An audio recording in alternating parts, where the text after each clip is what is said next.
नमस्कार, TV 20 news के इस बुलेटिन में आप सभी दर्शकों का स्वागत है। मैं हूं अशोक वर्मा। देश और प्रदेश की तमाम खबरें देखने के बने रहिए हमारे साथ। अब नजर डालते हैं खबरों की तरफ।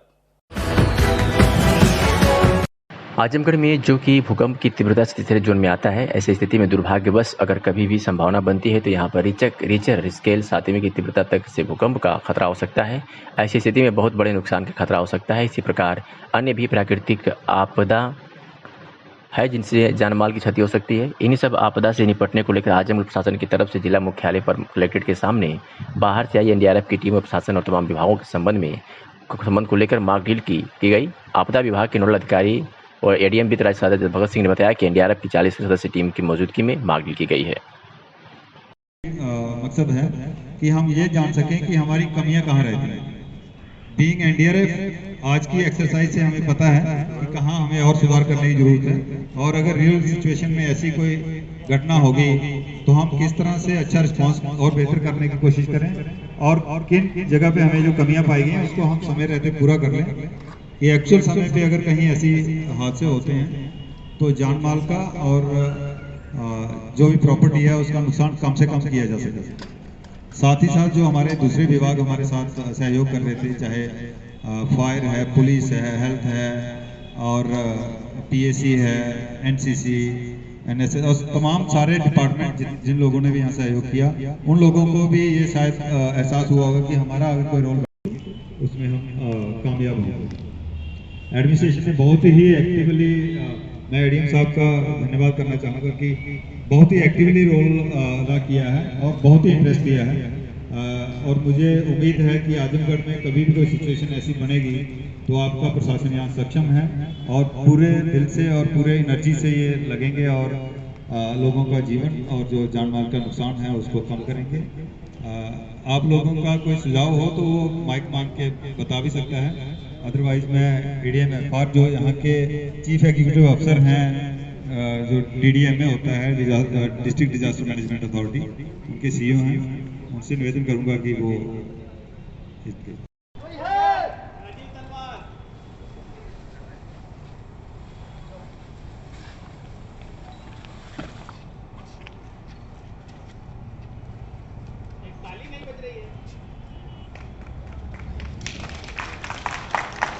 यहाँ पे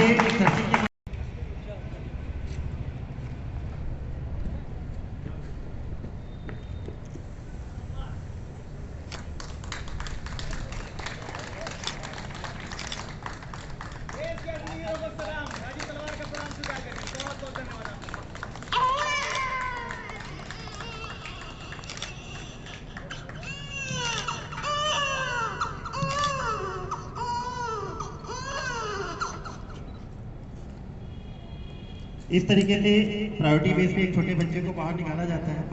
उसके बाद अगर और कोई फ्रांस उसको नीचे उतारा जा रहा है। आप समझता है जो भी ये रोप इस्तेमाल किया जा रहा है, इन रोपों की कैपेसिटी अलग अलग है। जब हम ऊपर से नीचे की तरफ जिसको वर्टिकल बोलते हैं तो इसका जो वेटिंग कैपेसिटी है लगभग 1400 kg है, 700 kg।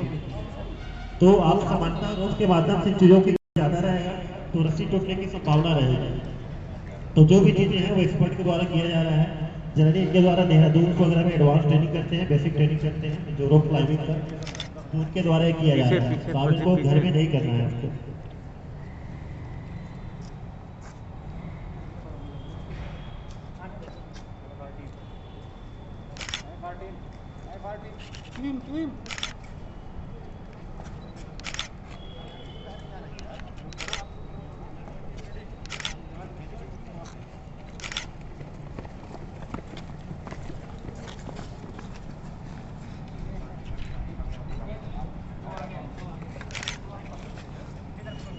इस तरीके से कोई भी इंजर्ड विक्टिम को जो काफ़ी इंजर्ड है उनको इस तरीके से एक फ्रेम के माध्यम से नीचे उतारा जाता है। उसके बाद अगर ऐसी कोई विक्टिम जिसको एक फ्रेम के माध्यम से नीचे नहीं उतार सकते हैं तो सस्पेंशन मेथड जो होता है, रोप आप देख पा रहे होंगे, जो रोप जो ऊपर के नीचे जो आप गेट देख रहे होंगे, जो पार्क वाला गेट, वहाँ पे एक रोप मांगा गया है। तो वहाँ पे सस्पेंशन के माध्यम से नीचे उतारा जाता है। इसमें भी श्री हनुमान जी की मूर्ति का प्राण प्रतिष्ठा आज सिधारी निकट कमिश्नरी कंपाउंड आजमगढ़ के निकट मंडली विकास भवन के पीछे खाली स्थान पर भव्य रूप से संपन्न हुआ, जिसमें देश भर से आए महंत व साधु संतों ने भाग लिया। प्राण प्रतिष्ठा संपन्न करवाने में पुजारी श्री ज्ञानेंद्र तिवारी मुख्य रूप से पूजन कार्य किया। कार्यक्रम में भारी संख्या में अधिकारी, कर्मचारी, सामाजिक व व्यापारी लोग शामिल होकर प्रसाद ग्रहण किए। सभी आगंतुकों का संयुक्त विकास आयुक्त पीएन वर्मा ने स्वागत किया। कार्यक्रम में मुख्य रूप से महंत देवेंद्र प्रसाद आचार्य महाराज, महंत जन्मेंजय शरण महंत, लक्ष्मण दास जी बलिया, बाल व्यास भरत जी, जगत गुरु रंगनाथ आचार्य महाराज अयोध्या, महंत राकेश तिवारी, स्वामी जी हरिओम सत्येंद्र आचार्य महाराज चित्रकूट, देवेंद्र प्रसाद आचार्य जी सूरजदास जी जिला बस्ती, ध्रुव महाराज बलिया, तरुण व्यास जी महाराज, सीताराम जी महाराज, राम शरण जी महाराज अयोध्या से तमाम संत पधारे तथा इसके अलावा संत गुरु शंकराचार्य जगत गुरु महाराजा राकेश तिवारी, सत्येंद्रनाथ चित्रकूट, ध्रुव जी महाराज बाबा धाम, देवेंद्र प्रसाद महंत जन्मेंजय शरण महंत, लक्ष्मण दास जी, बाल व्यास भरत जी, रामशरण जी महंत, कुमार सूरजदास महंत, वरुणदास जी महंत, कविराज दास जी अयोध्या, डॉक्टर मनोज शास्त्री अयोध्या सहित देश भर से आए सैकड़ों गुरुओं ने कार्यक्रम में शिरकत की। कार्यक्रम को सफल बनाने में श्रीमती संगीता श्रीवास्तव, रमापति यादव, आर्यन श्रीवास्तव, तरुण कुमार तिवारी, राजेंद्र त्रिपाठी, अनिल कुमार राय, रिंकी वर्मा आदि लोग शामिल हैं। देश भर से आए साधु संतों महंतों का संयुक्त विकास आयुक्त पीएन वर्मा ने अंग वस्त्र देकर के सम्मान किया और उनके आशीर्वचन लिया। आइए सुनाते हैं कि आए हुए संत महाराज ने क्या कुछ कहा। अपना परिचय बताएं। मेरा नाम जगत गुरु रामानुजाचार्य स्वामी रंगनाथाचार्य, मेरा त्रिदंडी देव सत्संग आश्रम डेहरी ओनसोन रोहतास बिहार एवं श्री राम नारायणीयम जनहित सेवान्यास चित्रकूट धाम सतना मध्य प्रदेश। हनुमान जी महाराज का स्थापना, यह तो बहुत बड़े सौभाग्य की बात है कि यहाँ पर कमिश्नर साहब के ही करकमलों के द्वारा आज भगवान हनुमान जी महाराज स्थापित होने जा रहे हैं। और हनुमान जी महाराज भक्तों का अभिष्ट प्रदान करते हैं, भक्ताभिष्ट प्रदातारम, भक्तों का अभिष्ट प्रदान करने वाले हनुमान जी महाराज हैं। और हनुमान जी के लिए जितना भी कहा जाए उतना ही कम है। मोरे मन प्रभु अस विश्वासा, राम ते अधिक राम कर दासा। भगवान से बड़ा भगवान का भक्त होता है, चारों युगों में प्रमाण मिला है। हाँ, स्वामी ते सेवक बड़ोस चारों युग ही प्रमाण, सेतु बांध प्रभु पार गए लांघ गए हनुमान। ऐसे हनुमान जी महाराज जिनके ऋणी भगवान श्री राघवेंद्र सरकार स्वयं कहते हैं कि भरत भाई कपि से उऋण हम नाही। हनुमान जी महाराज से मैं कभी उऋण नहीं हो सकता हूँ। उऋण होने के लिए तो बहुत उपाय करना पड़ेगा। पहले जो है जिस तरह से भगवान हनुमान जी का विवाह करवाना पड़ेगा, विवाह करने के बाद फिर जो है जब पत्नी का हरण होगा, पत्नी का खोज करेंगे तब उऋण हो सकते हैं। लेकिन भगवान यह हनुमान जी महाराज कौन है? तो शंकर स्वयं केसरी नंदन, भगवान शिव ही केसरी नंदन हनुमान के रूप में है। भगवान शिव के ही तत्व हैं और एकादश रुद्र के रूप में हनुमान जी महाराज हैं, जो कि सभी भक्तों का कल्याण करने के लिए अवतार लिए हैं। और आपके वहाँ यहाँ पर आजमगढ़ में कमिश्नरी के अंदर में आज हनुमान जी महाराज पहले कमिश्नर साहब के हृदय रूपी गर्भगृह में प्रवेश किए और जब समय पूर्ण हो गया तो हनुमान जी महाराज यहाँ प्रकट हो रहे हैं। और अर्चा विग्रह में भगवान सर्वशक्तिमान होते हुए भी पराश्रित होते हैं। जब हनुमान जी को भोग लगाया जाएगा तब भोग ग्रहण करेंगे, जब स्नान कराया जाएगा तब स्नान करेंगे, सारी चीज़ें। और जो जिस भगवान की प्रतिष्ठा किया जाता है वह भगवान पुत्रवध होते हैं, बालवध होते हैं। उनकी बालक की तरह से जैसे अपने छोटे बच्चों की कोई देख रेख करता है, उसी तरह से हनुमान जी महाराज का भी देख रेख करना चाहिए। माननीय उच्च न्यायालय लखनऊ बेंच द्वारा रीट पिटीशन PIL संख्या 2498/2017 मोतीलाल यादव बनाम उत्तर प्रदेश के पारित आदेश के अनुपालन में आज सुबह 10 बजे से 6 बजे तक धार्मिक स्थलों पर धर्मगुरुओं एवं इन धार्मिक स्थलों पर जिम्मेदार व्यक्तियों को माननीय उच्च न्यायालय लखनऊ के निर्देशों के बारे में जागरूक करते हुए ध्वनि नियंत्रण के संबंध में बताया गया। इस अभियान में सभी धर्मगुरुओं को अवगत कराया गया कि रात्रि में 45 डेसिबल व दिन में 55 डेसिबल की सीमा ध्वनि प्रदूषण नियमावली में निर्धारित की गई है। इस अभियान के क्रम में आज 629 धर्मस्थलों का भ्रमण किया गया तथा स्वेच्छा से 211 लाउडस्पीकर हटाए गए तथा 75 लाउडस्पीकरों की दिशा परिवर्तित करते हुए धार्मिक स्थल की तरफ किया गया। 463 लाउड स्पीकरों की ध्वनि को कम कराया गया। इसमें सभी धर्मों के धर्मस्थल शामिल हैं। इसमें सभी धर्म गुरुओं द्वारा वीडियो जारी कर यह अपील भी की गई है कि मानक से ज़्यादा लाउड स्पीकर न लगाएं और जो लगे हैं ध्वनि का स्तर निर्धारित डेसिबल तक ही रखा जाए। ध्वनि प्रदूषण के संबंध में माननीय उच्च न्यायालय के आदेश व शासन के निर्देश के संबंध में पुलिस अधीक्षक आजमगढ़ अनुराग आर्य और लोगों की क्या प्रतिक्रिया है, सुनिए। ध्वनि प्रदूषण के संबंध में माननीय उच्च न्यायालय के आदेश और शासन के निर्देशों के क्रम में आज 26 अप्रैल को सुबह 10 बजे से लेकर शाम 6 बजे तक धार्मिक स्थलों पर धर्मगुरुओं और इन धार्मिक स्थलों पर जिम्मेदार व्यक्तियों को माननीय उच्च न्यायालय के निर्देशों के बारे में जागरूक करते हुए ध्वनि नियंत्रण के संबंध में जागरूक किया गया। इस अभियान में सभी धर्मगुरुओं को अवगत कराया गया कि रात्रि में 45 डेसिबल और दिन में 55 डेसिबल की सीमा ध्वनि प्रदूषण नियमावली में जो आवासित एरिया है उसके लिए निर्धारित की गई है। इस अभियान के दौरान आज 629 धर्मस्थलों का पुलिस कर्मियों के द्वारा भ्रमण किया गया और इस दौरान 211 लाउडस्पीकर स्वेच्छा से जो इन धार्मिक स्थलों के इंतज़ामिया या उनकी जो कमेटी है उसमें जो लोग हैं उनके द्वारा स्वेच्छा से 211 लाउडस्पीकर उतारे गए। साथ ही साथ 75 लाउडस्पीकरों की दिशा परिवर्तित करते हुए आवासित एरिया से हटाकर और धार्मिक स्थलों की तरफ किया गया। इसी प्रकार 463 लाउडस्पीकरों की ध्वनि को कम कराया गया ताकि जो निर्धारित मानक है उसके अंतर्गत इनकी ध्वनि आ सके। इसमें सभी धर्मों के धर्मस्थल शामिल हैं। इसमें सभी धर्मगुरुओं द्वारा एक वीडियो जारी कर यह अपील भी की गई है कि मानक से ज़्यादा लाउडस्पीकर ना लगाएं और जो लाउडस्पीकर लगे हुए हैं उनके ध्वनि का स्तर निर्धारित डेसिबल तक ही रखा जाए। पुलिस का ये अभियान प्रशासन के सहयोग से लगातार जारी रहेगा और इसके माध्यम से मैं आम जनता से अपील भी करना चाहूँगा कि जो ध्वनि प्रदूषण के संबंध में निर्धारित लिमिट है उसके अंतर्गत ही आप जो भी लाउडस्पीकर का यूज़ करते हैं उसके अंतर्गत उसको रखें और शासन के द्वारा जो निर्देश निर्गत किए गए हैं उनका अनुपालन ज़रूर करें। आप फिर से बोलिए पूरा। अस्सलाम वालेकुम। मैं शगार अहमद ये गौसिया मस्जिद का मुतवल्ली हूँ दरमियानी पूरा का और सुप्रीम कोर्ट के आदेश के अनुसार मैं एक लाउडस्पीकर उतरवा रहा हूँ कि आवाज़ कम हो, किसी को परेशानी न हो और सुप्रीम कोर्ट के आदेश का पालन भी हो। जामा मस्जिद नौशहरा का मुतवल्ली हूँ। सुप्रीम कोर्ट के आदेश पर कोतवाल साहब आए और उन्होंने बताया कि ये सुप्रीम कोर्ट का आदेश है कि एक माइक उतरवा लीजिए और दूसरे माइक में आवाज़ जो है बहुत ही मतलब मीडियम रखिए ताकि किसी को दिक्कत ना हो। तो हमने सुप्रीम कोर्ट के आदेश का पालन करते हुए कोतवाल साहब कहने पर एक माइक उन्हीं की मौजूदगी में उतरवा दिया। आज दिनांक 26/4/22 को अपनी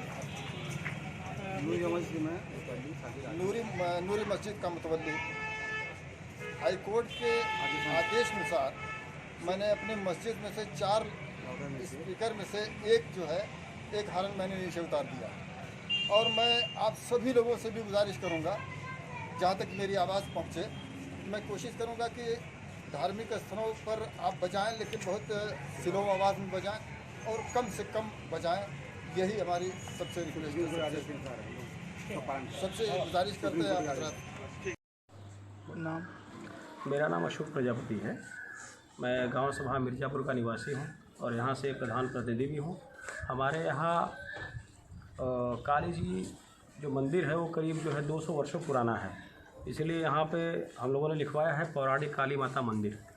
चूँकि ये धार्मिक मंदिर है और यहाँ की परंपरा रही है, परंपरागत अनुसार हम लोगों ने जो है यहाँ पर 2 लाउड स्पीकर लगाए हुए थे और उसकी आवाज़ भी परिसर से थोड़ा बाहर जाती थी।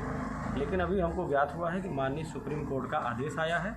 उस आदेश के अनुपालन में हमने 1 लाउड स्पीकर कम कर दिया है और जो 1 लाउड स्पीकर बचा हुआ है उसकी आवाज़ हमने कम करके परिसर के अंदर ही ताकि उसकी आवाज़ रहे और माननीय सुप्रीम कोर्ट के गाइडलाइंस के अनुसार हम लोग उसका पालन करें और उसकी आवाज़ भी किसी व्यक्ति विशेष या किसी और घर को जो है डिस्टर्ब ना करें, क्योंकि बच्चे पढ़ते लिखते हैं।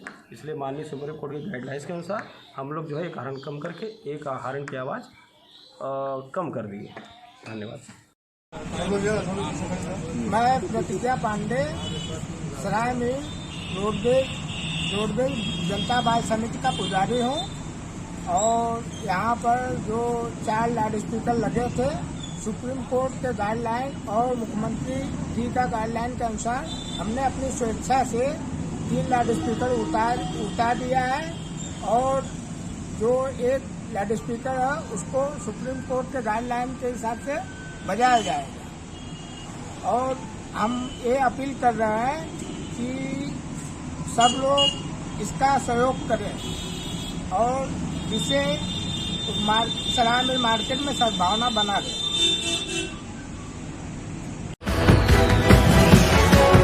आजमगढ़ जनपद में पुलिस अधीक्षक अनुराग आर्य द्वारा थाना फूलपुर का निरीक्षण किया गया। निरीक्षण के दौरान अपर पुलिस अधीक्षक नगर शैलेंद्र लाल, क्षेत्राधिकारी फूलपुर गोपाल स्वरूप वाजपेयी व अन्य अधिकारी कर्मचारी मौजूद थे, जिसमें पुलिस अधीक्षक द्वारा निम्नलिखित दिशा निर्देश दिए गए। साफ सफाई संतोषजनक नहीं है, उच्च कोर्ट की साफ सफाई की व्यवस्था सुनिश्चित किया जाए। निस्तारण योग्य वाहन थाने में बेतरतीब खड़े हैं, अपराध शीर्षवार वाहनों को खड़ा किया जाए। शस्त्र खोलने जोड़ने में कार्रवाई प्रशंसनीय थी। 3 आरक्षियों को 35 सेकेंड में खोलकर उन जोड़ने के लिए 1000 रुपये प्रत्येक को सस्ती पद से पुरस्कृत किया गया। वांछित अभियुक्तों के विरुद्ध प्रभावी कार्रवाई तथा गिरफ्तारी हेतु टीमों गठन की कार्रवाई की जाए। घरेलू विवाद के प्रकरणों में वसूली वारंट तामील से करने की निर्देश और भी निर्देश दिए गए।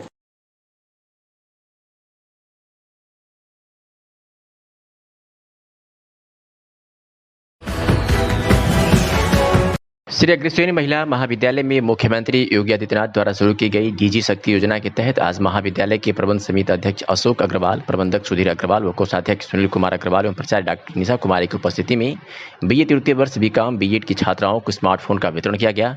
इस दौरान छात्राओं को संबोधित करते हुए प्रबंध समिति के अध्यक्ष अशोक कुमार अग्रवाल ने कहा कि वर्तमान डिजिटल युग में स्वयं अध्ययन व पूरी दुनिया से जुड़ने के लिए स्मार्टफोन एवं उपयोगी साधन है। वही मुख्यमंत्री योगी आदित्यनाथ की योजना की सराहना करते हुए प्रबंधक सुधीर अग्रवाल ने छात्राओं से स्मार्टफोन के सकारात्मक उपयोग के लिए प्रेरित किया। उन्होंने कहा कि कोरोना काल में छात्राओं को पठन पाठन में काफ़ी कठिनाई हुई थी। अब स्मार्टफोन मिल जाने से इन्हें ऑनलाइन पढ़ाई में सहूलियत मिलेगी। क्या नाम है? तृप्ति यादव। मेरा नाम तृप्ति यादव।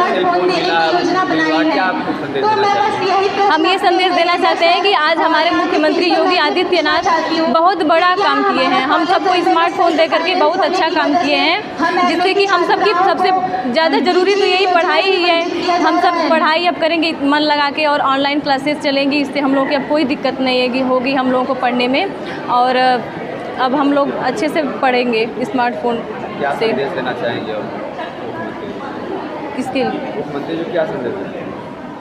मुख्यमंत्री जी आज हम लोगों के लिए बहुत ही अच्छा काम किए हैं और कर रहे हैं, और आगे भी हम यही चाहेंगे कि वो आगे भी करें और उनकी सरकार बनी है तो उससे बहुत ही खुशी हुई है। अब आने वाले समय में अपना परिचय बता दें। मैं डॉक्टर निशा यादव, प्रिंसिपल श्री अग्रसेन महिला महाविद्यालय आजमगढ़। क्या कार्यक्रम है? आज हमारे यहाँ छात्राओं को स्मार्टफोन वितरण का कार्यक्रम था, जो हमारे माननीय मुख्यमंत्री योगी आदित्यनाथ जी की जो योजनाएं चल रही हैं कि बच्चों को स्मार्टफोन दे करके उनको और आगे बढ़ाया जाए, उनकी शिक्षा में या उनके किसी भी तरक्की में अगर कोई रुकावट इसके कारण है तो उनको ये प्रोवाइड किया जाए और वो आगे बढ़ें। कितने बच्चों को दिलाया? आज 179 बच्चों को दिलाया, जिसमें कि बीए 3rd ईयर की छात्राएं और बीएड 3rd सेमेस्टर की और बीकॉम 3rd ईयर की बच्चियां थी मेरे यहाँ। क्या कहना? मैं सुधीर अग्रवाल, प्रबंधक श्री अग्रसेन महिला महाविद्यालय आजमगढ़। आज उत्तर प्रदेश सरकार द्वारा ये जो महत्वाकांक्षी योजना के अंतर्गत छात्र और छात्राओं को स्मार्टफोन लैपटॉप का वितरण सरकार द्वारा किया जा रहा है, इसकी मैं भूरी प्रशंसा करता हूं। कोरोना काल में जब बच्चों को पढ़ाई विद्यालय में नहीं हो पाता था और इंटरनेट के माध्यम से या फ़ोन के माध्यम से उनकी ऑनलाइन पढ़ाई होती थी, आज बहुत सी गरीब निर्धन बच्चों के पास स्मार्टफोन नहीं था। इसी को दृष्टिगत रखते हुए सरकार ने डिजिटल प्लेटफॉर्म पर इतना बड़ा वितरण 27 लाख लोग बच्चियों को जो ये स्मार्टफोन दिया है, ये बहुत ही सराहनीय है और इसका इस्तेमाल, इसकी उपयोगिता छात्र छात्राओं में बहुत होगी। इनके सर्वांगीण विकास के लिए ये बहुत ही उचित कदम था। मैं इसके लिए उत्तर प्रदेश के यशस्वी मुख्यमंत्री योगी आदित्यनाथ जी को बहुत बहुत बधाई देता हूँ। खादी और ग्राम उद्योग एवं SME मंत्रालय भारत सरकार के आयोजन में पंडित विश्वनाथ खादी ग्राम उद्योग विकास संस्थान रतु व्यापार अतरौलिया आजमगढ़ के प्रांगण में 16 अप्रैल 2022 चल रही मिट्टी कला एवं कौशल विकास प्रशिक्षण संपन्न हुआ। कार्यक्रम के मुख्य अतिथि यशपाल सिंह, निदेशक खादी और ग्राम उद्योग भारत आयोग भारत सरकार, मुकेश श्रीवास्तव सहायक निदेशक, संजीव राणा सहायक निदेशक कार्यकारी खादी, आरसी पाठक के द्वारा कौशल विकास प्रशिक्षण पर कुम्हारी कला द्वारा मिट्टी से बने विभिन्न उत्पाद एवं निर्यात के लिए प्रशिक्षण प्राप्त 40 महिला एवं पुरुषों को विभिन्न प्रकार की जानकारी दिया गया। निदेशक खादी ग्राम उद्योग आयोग मंडलीय कार्यालय गोरखपुर द्वारा भारत सरकार की विभिन्न योजनाओं के बारे में विस्तार से जानकारी दिया गया। समूह की महिलाओं द्वारा मिट्टी कला द्वारा विभिन्न उत्पाद बनाए गए सामानों का भी सभी अधिकारीगणों ने अवलोकन किया और उनके उत्कृष्ट उत्पादों को भारत सरकार से मिले ऑर्डर से सम्मिलित करने की जानकारी दी गई। महिलाओं और पुरुषों के स्वावलंबन एवं रोजगार के लिए सरकार कटिबद्ध है। संस्था के सचिव जयकृष्ण पांडे द्वारा बताया गया कि पाटरी उद्योग स्थापित करने का प्रस्ताव आयोग को दिया गया है। पाटरी उद्योग ग्रामीण रोजगार महिलाओं और पुरुषों के लिए स्वर्णिम उद्योग के रूप में उभर कर सामने आ रहा है। आइए सुनाते हैं कि मुख्य अतिथि यशपाल सिंह, निदेशक खादी और ग्राम उद्योग आयोग भारत सरकार ने क्या कुछ कहा। सर, ये ग्रामीण उद्योग विकास द्वारा ये चक्र वितरण किया गया है, इससे क्या लाभ होगा और कैसा परीक्षण कराया गया था, इसके बारे में। ये एक ग्राम उद्योग विकास योजना के अंतर्गत विद्युत चालित आधुनिक चाक वितरण कार्यक्रम में हम लोगों ने 2 स्वयं सहायता समूह को चयनित किया है और ये प्रजापति समाज से हैं। इसमें हमारी 30 तो महिलाएं हैं और 10 हमारे पुरुष हैं और ये खादी ग्राम उद्योग आयोग की एक बहुचर्चित हमारी एक योजना है, कुम्हारी सशक्तिकरण योजना। इसके अंतर्गत हम लोगों ने 10 दिवसीय प्रशिक्षण कार्यक्रम यहाँ पे दोनों समूहों को आयोजित किया है और इसमें सारी की सारी जो नई तकनीकी हैं, जैसे चाक बनाने से लेकर हमारा कुल्हड़ है और छोटे छोटे फैंसी आर्टिकल्स हैं, जैसे हमारा दिया है और हमारी जो है वो फ्रिज है और हमारे मटके हैं और बहुत सारे फैंसी आर्टिकल्स हैं। इनका हमने प्रशिक्षण दिया है ताकि ये लोग एक अपने पैरों पे खड़े हो सकें। क्या ये आपकी संस्था द्वारा निःशुल्क दिया गया है? जी, हमारे संस्था द्वारा ये निःशुल्क दिया, खादी ग्राम उद्योग आयोग भारत सरकार द्वारा निःशुल्क दिया गया है। इसका मुख्य उद्देश्य यही है कि ये जैसे जो हम पहले जो चाक होता था वो पत्थर का होता था, उससे जो है बहुत परेशानी होती थी इन लोगों को और इस चाक से जो है कि एक तो इनकी आमदनी दुगनी होगी और 3 से 4 लोगों को काम मिलेगा, जिससे इनकी जो है रोजगार पर भी और इनकी आमदनी पर असर पड़ेगा। इसमें सर लोन के बारे में जैसे बताया जा रहा था कि कैसे मिलेगा और क्या क्या और आपकी संस्था द्वारा चलाया जा रहा है, इसके बारे में थोड़ा बताइए। ये खादी ग्राम उद्योग आयोग भारत सरकार के अंतर्गत हमारी एक फ्लैगशिप प्रोग्राम है जिसका नाम है प्रधानमंत्री रोजगार सृजन कार्यक्रम।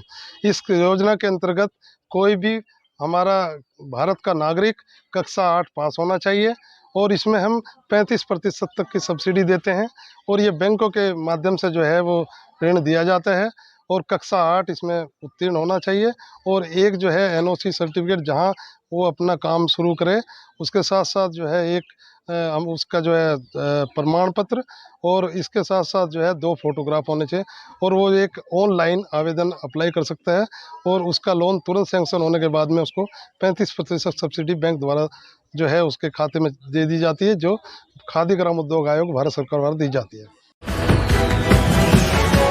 विकासखंड परिसर में बुधवार को प्रधान संघ की एक बैठक का आयोजन किया गया, जिसमें मुख्य अतिथि के रूप में ब्लॉक प्रमुख चंद्रशेखर यादव उपस्थित रहे। प्रधान संघ की बैठक की अध्यक्षता प्रधान संघ के अध्यक्ष किरण प्रकाश वर्मा ने की। इस दौरान बढ़ती महंगाई पर विकास कार्यों में आ रहे व्यवधान पर विस्तार से चर्चा की गई। मुख्य अतिथि चंद्रशेखर यादव ने बताया कि प्रधान संघ के अध्यक्ष द्वारा मुझे अवगत कराया गया कि ब्लॉक परिसर में विभिन्न योजनाओं को लेकर सरकारी कर्मचारियों द्वारा प्रधान लोगों की बातों को अनसुनी की जाती है। उसी संदर्भ में तथा ब्लॉक का मुखिया होने के नाते मैंने प्रधान लोगों की समस्याओं को सुना, चाहे वो टी स्तर की समस्या हो या एडीओ स्तर की। उन सभी समस्याओं को प्रधान संघ के अध्यक्ष इकट्ठा कर मुझे उपलब्ध कराए तथा मैं स्वयं उस समस्या का निस्तारण करूंगा। जनप्रतिनिधियों के सम्मान में के साथ कोई समझौता नहीं होगा। अगर इसी तरह जनप्रतिनिधियों के सम्मान से इसके साथ खिलवाड़ हुआ तो यहाँ के नवनिर्वाचित विधायक से लेकर मेरे द्वारा उसको हल करने की कोशिश की जाएगी। ये सुनाते हैं कि ब्लॉक प्रमुख खतरौलिया व प्रधान संघ के सचिव बलराम यादव ने क्या कुछ कहा। सर, आज प्रधान संघ बैठक हुई है, इसका मुख्य उद्देश्य क्या है सर, इसके बारे में थोड़ा बताइए सर। ये आज मैं ब्लॉक प्रधान संघ के अध्यक्ष जो किरण प्रकाश वर्मा जी के द्वारा मुझे बताया गया कि ब्लॉक में विभिन्न योजनाओं को लेकर के सरकारी कर्मचारियों द्वारा प्रधान लोगों की बातों को अनसुनी की जा रही है। उस संदर्भ में मैं आया और ब्लॉक परिवार का मुखिया होने के नाते मैंने प्रधान जी लोगों की समस्याओं को सुना और उसके बाद मैं जहां से भी समस्या है, वो चाहे टीए स्तर पे समस्या हो, चाहे एडीओ स्तर पे समस्या हो, चाहे सेक्रेटरी स्तर पे हो, निश्चित रूप से एक एक गांव की मैंने अध्यक्ष जी को कहा ले लेंगे और मैं बैठ करके ब्लॉक में उस समस्या का निस्तारण करूंगा और ये जनप्रतिनिधियों के सम्मान के साथ कहीं कोई समझौता नहीं होगा।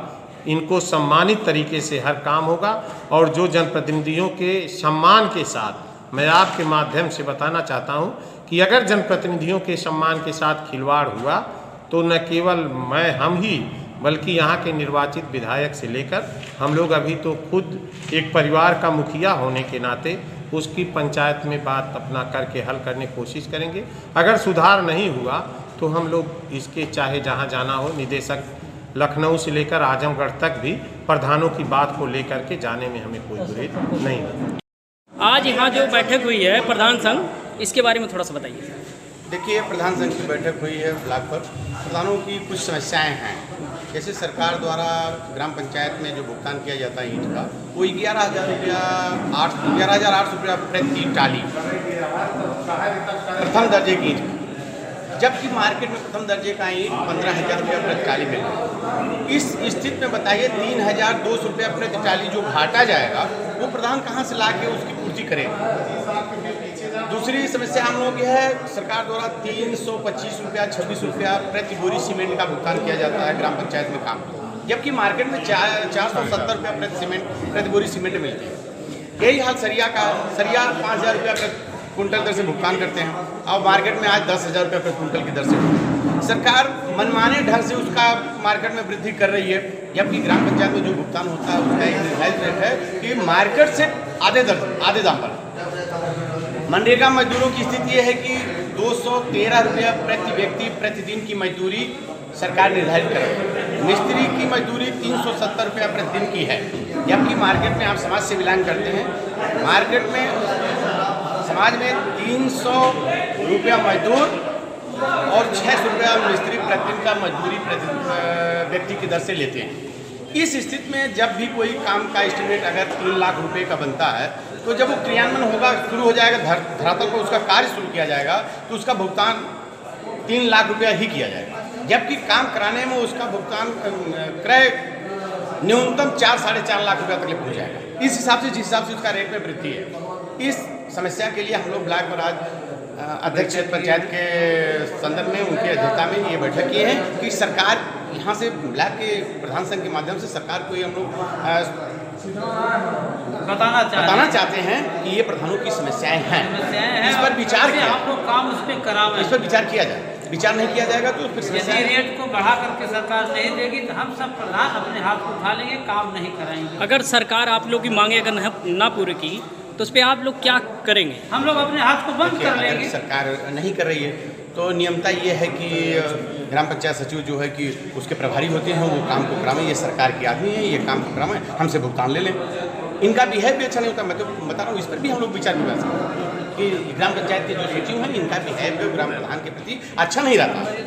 ये अपने आप को सचिव नहीं समझते, अब ये अध्यक्ष से बढ़कर भी अपने को समझते हैं, अब अध्यक्ष को ये अपना चपरासी ही समझते हैं। इस पर भी हम लोग विचार किए हैं कि इनकी भी एक समस्या है, इससे भी सचिव लोग अपने होश में आ जाएं, वो एज ए सचिव हों। मुख्यमंत्री की प्राथमिकता वाले 100 दिन के कार्यों में सम्मिलित विद्युत। इस मौके पर रामपाल यादव अधिशासी अभियंता फूलपुर ने बताया कि इस समय विद्युत चेकिंग अभियान बहुत जोरों पर चल रहा है। हम लोगों को निर्देश मिला है कि गर्मी के महीने में जो ओवरलोडिंग हो रही है उसका मूल कारण है कि लोग या तो बाईपास करके या चोरी से ज़्यादा कनेक्शन चला रहे हैं। इसे कम करने के लिए यह अभियान चलाया जा रहा है, जिसके क्रम में बुधवार को बसैया गांव में विद्युत चेकिंग की गई और यह सिलसिला और आगे भी चलता रहेगा।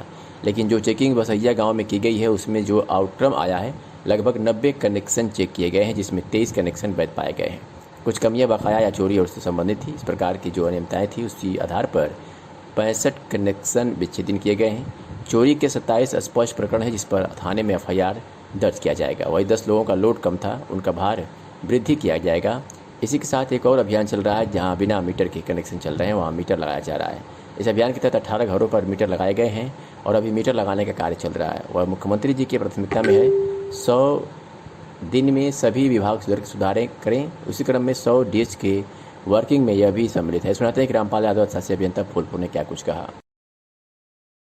चेकिंग लगाई गई है, इसके बारे में सर बताइए। देखिए, इस समय चेकिंग अभियान बहुत ही जोरों पर चल रहा है। हम लोगों को ऐसा निर्देश मिला है कि गर्मी के महीने में जो ओवरलोडिंग हो रही है उसका मूल कारण ये है कि लोग जो है या तो बाईपास करके या फिर चोरी से ज़्यादा कनेक्शन चला रहे हैं। तो उसी को कम करने के लिए ये अभियान चलाया जा रहा है और इस अभियान के अंतर्गत आज बसैया गांव में चेकिंग की गई थी। ये चेकिंग का सिलसिला और आगे भी चलता रहेगा, लेकिन जो चेकिंग की गई है बसैया गांव में उसमें जो आउटकम आया है उसके बारे में बता दूं कि लगभग हम लोग 90 कनेक्शन चेक किए हैं, जिसमें कि वैध जो है पाए गए हैं वो 23 वैध पाए गए हैं और कुछ कमियां बकाया है, चोरी है, इस प्रकार की जो अनियमितताएं थी उसके आधार पर हम लोग 65 कनेक्शन विच्छेदित किए हैं।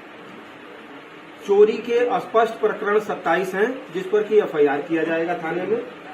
कुछ लोगों का लोड कम था, करीब 10 लोगों का लोड कम था, उनकी भार वृद्धि की जाएगी। और एक और अभियान जो है पहले में चल रहा है कि हम जहां अनमीटर है, बिना मीटर का चल रहा है, वहां मीटर लगाया जाना है, ये अभियान है। तो इस अभियान के तहत 18 घरों पर मीटर लगाए गए हैं और अभी मीटर लगाने का काम चल रहा है। सर लगभग कब तक चलेगा चेकिंग अभियान? लगभग कब तक चलेगा? कम से कम ये 100 दिन तक चलेगा। ये मुख्यमंत्री जी के उसमें है, प्राथमिकताओं में है। 100 दिन का जो हर विभाग का टारगेट रखे हैं सुधार का, उसमें ये भी है। तो माननीय मुख्यमंत्री जी के 100 डेज के वर्किंग में ये शामिल है।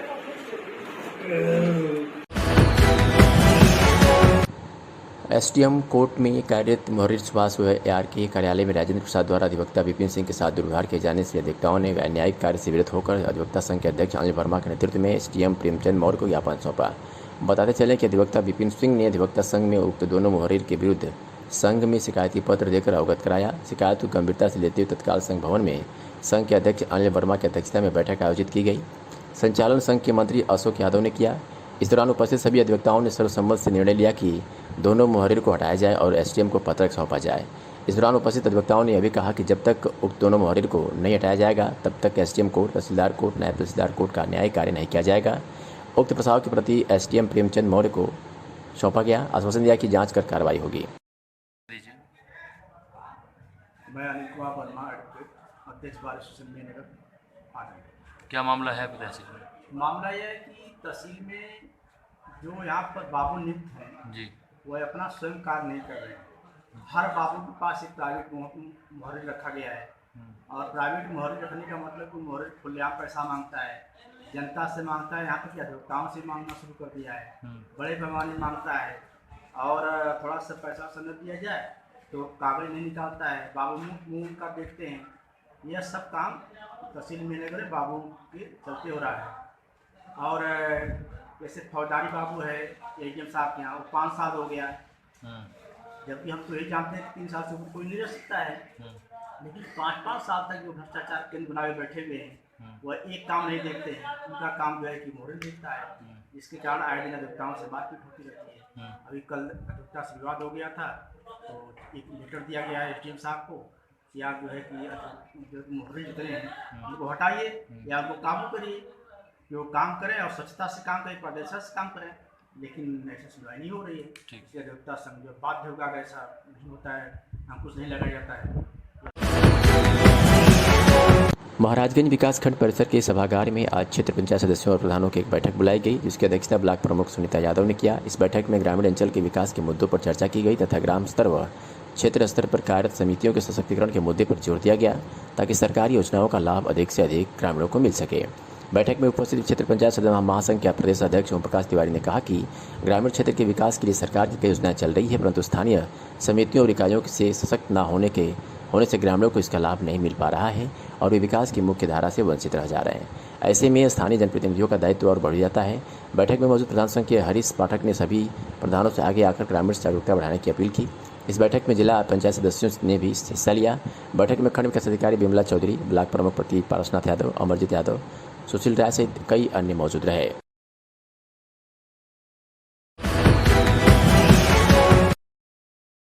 विशेष संचारी रोग नियंत्रण माह के अंतर्गत जनपद के सभी ग्राम पंचायतों में अभियान चलाया जा रहा है। वही डीएफ ने निर्देश दिया है कि बरसात से पहले सभी ग्राम पंचायतों की नाली नालों से सील की सफाई कर ली जाए। डीपीआरओ लालजी दुबे ने बताया कि ग्राम पंचायतों में साफ सफाई का अभियान चलाया जा रहा है और सैनिटाइजेशन के साथ ही ब्लीचिंग पाउडर के छिड़काव का भी निर्देश दिया गया है। इसकी फोटो बनाकर टैग करने के लिए निर्देश सचिवों को दिए गए हैं। वही उन्होंने कहा कि ग्राम पंचायतें बाजार या अर्ध बाजार के रूप में विकसित हुई है, वहाँ पर सफाई कर्मियों के क्लस्टर के रूप में तैनाती कर सब सफाई के निर्देश दिए गए हैं ताकि वहाँ पर इकट्ठे हुए कूड़े का निस्तारण समुचित तरीके से हो सके। अगर जरूरत पड़े तो ट्राली व अन्य वाहन का इस्तेमाल कर उसे उचित स्थान पर निस्तारण किया जा सके। क्या कुछ कहा लालजी दुबे डीपीआरओ ने, सुनिए। संचारी रोग माह मनाया जा रहा है, पखवाड़ा मनाया जा रहा है। इसमें आदरणीय जिलाधिकारी महोदय द्वारा स्पष्ट रूप से निर्देशित किया गया है कि बरसात के पूर्व समस्त ग्राम पंचायतों में जो नालियां हैं, नाले हैं, इसके सिल्ट को निकालकर अच्छी तरह से इसकी सफाई हो जाए। साथ ही ऐसे ग्राम पंचायतें जो बाज़ार के रूप में विकसित हो चुकी हैं, अर्ध विकसित हैं, उनमें क्लस्टर में सफाई कर्मियों को लगा करके अच्छी तरह से उसकी सफाई कराई जाए। वहाँ कूड़ा करकट अगर कोई जमा है तो उसको निस्तारण कराने के लिए आवश्यकता अनुसार टाली, ट्रैक्टर आदि की व्यवस्था करके इसको उचित जगह इसका निस्तारण कर दिया जाए। साथ ही ब्लीचिंग पाउडर, सैनिटाइजेशन का छिड़काव संचारी रोग अभियान को देखते हुए तथा आगामी बरसात को देखते हुए ये कराने का निर्देश दिया गया है, जिसमें समस्त सचिवों को क्लस्टरवार सफाई कर्मियों को लेकर के सफाई कराने के लिए तथा छिड़काव कराने का निर्देश दिया गया है, जिसकी मॉनिटरिंग यहाँ ODF वार रूम से, कंट्रोल रूम से कराई जा रही है कि सचिव जिस दिन जिस रोस्टर के हिसाब से अपने ग्राम पंचायत में है वहाँ पर 100% अपने सफाई कर्मियों को लेकर के बढ़िया से नालियों की सफाई, छिड़काव इत्यादि करा करके उसका नोट कैम से फ़ोटो भी भेज रहे हैं। विशेष सफाई अभियान चलाया जा रहा है।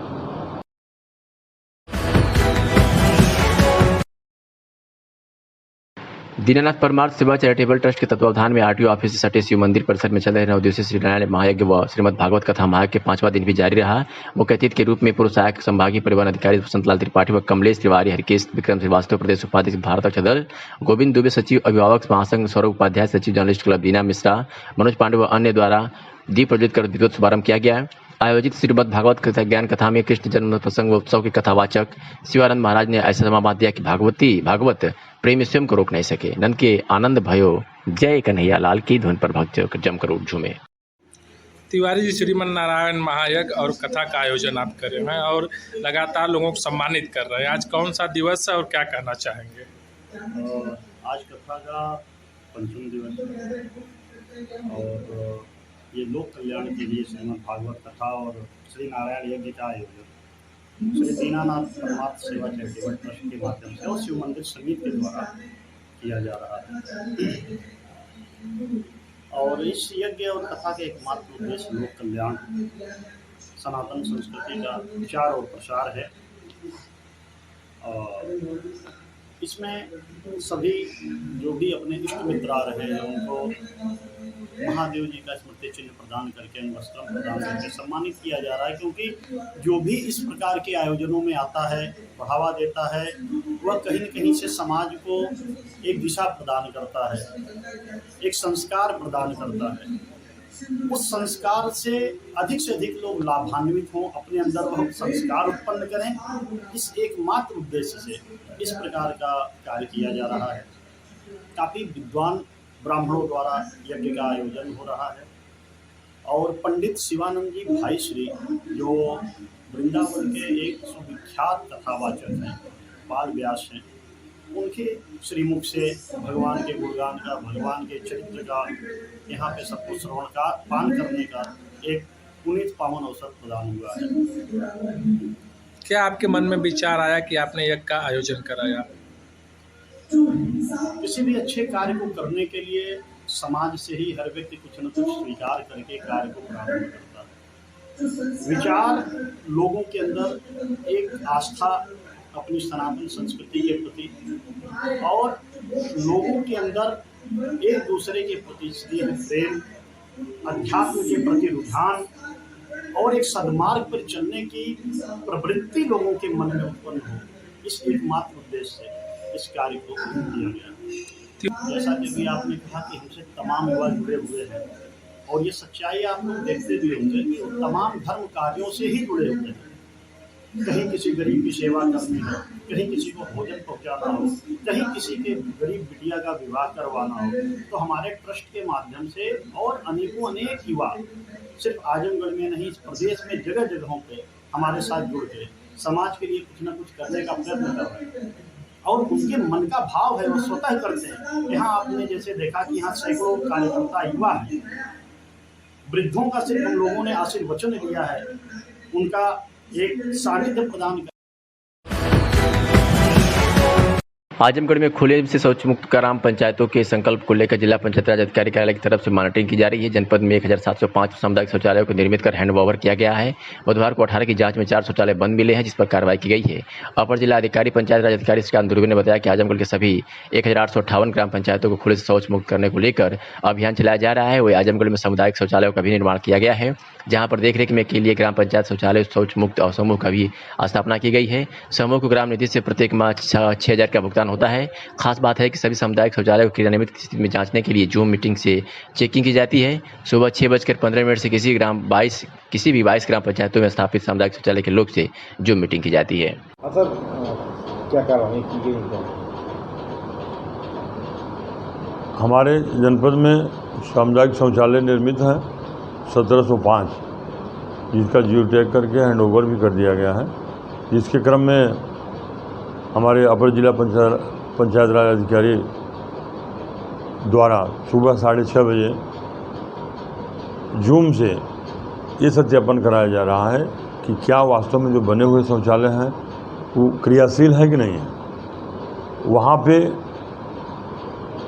एटेंडम जो है चयन करके वहाँ पे संबंधित पंचायत सहायक उपस्थित होता है, समूह को दिखाता है, शौचालय को दिखाता है, जिसमें कुछ कार्रवाइयाँ की गई। और इसके विषय में हमारे ADPR साहब बैठे हुए हैं पर जी, जरा सा कार्रवाइयों का विवरण के संदर्भ में बता रहे हैं, इनको आप संज्ञानित करें। शासन की प्राथमिकता के अंतर्गत खुले से शौच मुक्त ग्राम बनाने के साथ साथ कोई भी व्यक्ति खुले में शौच न करे, इसके लिए प्रत्येक राजस्व ग्राम में, प्रत्येक ग्राम पंचायत में सामुदायिक शौचालय का निर्माण कराया गया है। उस उक्त सामुदायिक शौचालय के रखरखाव के लिए ग्राम पंचायत के जो समूह हैं उनको जिम्मेदारी दी गई है, जिसको हम ग्राम पंचायत निधि से 6,000 रुपये प्रतिमाह भुगतान करते हैं। वह समूह सामुदायिक शौचालय का ठीक से रखरखाव करती है या नहीं करती है, इसके अनुश्रवण के लिए सुबह 6:30 बजे उसकी जूम VC से उनकी वीडियो कॉलिंग की जाती है। इसके लिए एट रैंडम पूरे जनपद के 1858 ग्राम पंचायत में से 44 गाँव का चयन किया जाता है। उसमें से किसी 22 गाँव की से बात की जाती है और 22 गाँव की कॉलिंग की जाती है। आज 27 तारीख को 44 गाँव में से 22 गाँव का सत्यापन किया गया जूम VC के माध्यम से, जिसमें 4 जगह पंचायत सचिव अनुपस्थित पाए गए, सहायक पंचायत सचिव, और 4 जगह 18 में से 4 जगह सामुदायिक शौचालय बंद मिले, यानी कि उसका रखरखाव नहीं होता पाया गया। ऐसी स्थिति में उस ग्राम पंचायत के पंचायत सचिव को कारण बताओ नोटिस जारी किया गया कि आपके यहाँ सामुदायिक शौचालय का रखरखाव नहीं हो रहा है, तो आपने क्या कार्रवाई की है। अगर आपने कोई कार्रवाई इसके पूर्व किया है तो उसकी छायाप्रति उपलब्ध करावें, ताकि उस समूह को उस सामुदायिक शौचालय के से जो उसका अनुबंध हुआ है उस अनुबंध को समाप्त करते हुए किसी अन्य समूह को उसके लिए प्रभार देने का व्यवस्था की जा सके। उसी प्रकार से पंचायत सचिव, सहायक पंचायत सचिव को भी उपस्थित न होने का कारण पूछा गया है कि किन परिस्थितियों में वो उपस्थित नहीं हो पाए। इस प्रकार से ये क्रियाशील चलता रहेगा, ताकि हमारा 100% सामुदायिक शौचालय का रखरखाव और 100% हमारे पंचायत सहायक द्वारा पंचायत शौचालय में उसकी उपस्थिति हो सके। जिले स्तर से मॉनिटरिंग करके इस क्रियाशीलता और उसकी सतत अनुश्रवण क्रिया प्रणाली के लिए ये व्यवस्था की जा रही है।